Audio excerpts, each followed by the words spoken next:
তো হ্যালো সবাইকে।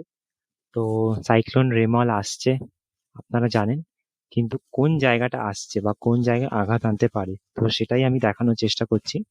তো এই প্রথম মডেলটা যদি আমরা দেখি, ECMWF মডেল অনুযায়ী, আমি একটু এগিয়েই যাচ্ছি তাড়াতাড়ি।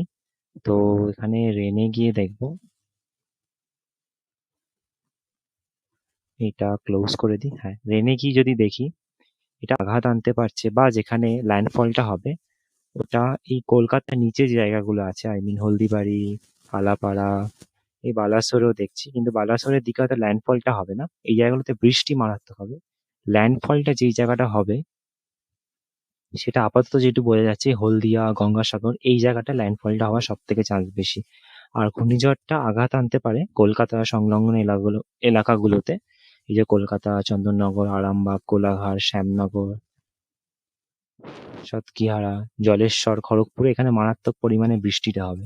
তো যতটা ECMWF মডেল যেটা বলছে সেটা অনুযায়ী বোঝা যাচ্ছে যে এই ঘূর্ণিঝড়টা আমাদের পশ্চিমবাংলার দিকেই আসছে, বাংলাদেশের দিকে নয়। এই যে, যদি আপনারা ভালো করে দেখেন সেটাই হচ্ছে, এই যে এইটার ঘূর্ণিঝড়ের ডিরেকশন থাকবে। যদি আরেকটু এগিয়ে যাই, হ্যাঁ, ওটা ঘূর্ণিঝড়টা আঘাত আনতে পারে হচ্ছে রবিবার দিন বিকেলবেলা, অর্থাৎ IPL ফাইনালের দিন।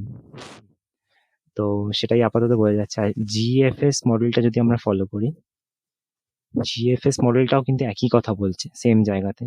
এই যে GFS মডেলটাও সেম কথা বলছে। আর একটু যদি এগিয়ে যাই, মোটামুটি সেম কথাই বলছে। এটা এটা একটুখানি অন্যদিকে সরে গেছে, বাট ওই গঙ্গাসাগর সংলগ্ন এলাকাগুলোতেই ল্যান্ডফল হওয়ার চান্সটা বেশি। আর বৃষ্টি কিন্তু মারাত্মক হবে, কলকাতা হাওয়াও বইবে হয়তো ভালোই মতো। এবং যদি আইকন মডেলটা আমরা দেখি, তাহলে এটাও মোটামুটি সেম কথাই বলছে। এটা এর বেশি তো দেখা যাবে না।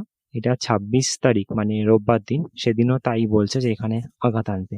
যতদূর মনে হচ্ছে যে এই কলকাতা সংলগ্ন এলাকাগুলোতেই বা হলদিবাড়ি, খড়গপুর এবং এই জায়গাগুলোতেই মারাত্মক ঝড় বইবে এবং মারাত্মক পরিমাণে বৃষ্টি হবে। এবার কতটা কি ঝড় বইবে না কতটা কি বৃষ্টি হবে সেটা নিয়ে আমি পরের ভিডিওতে আসছি। তো আপনারা সতর্ক থাকুন। আর যারা এদিকে গ্রাম অঞ্চলের দিকে থাকেন তারা চেষ্টা করবেন যাতে একটুখানি সেফ জায়গায় চলে যাওয়া যায়। তো ধন্যবাদ।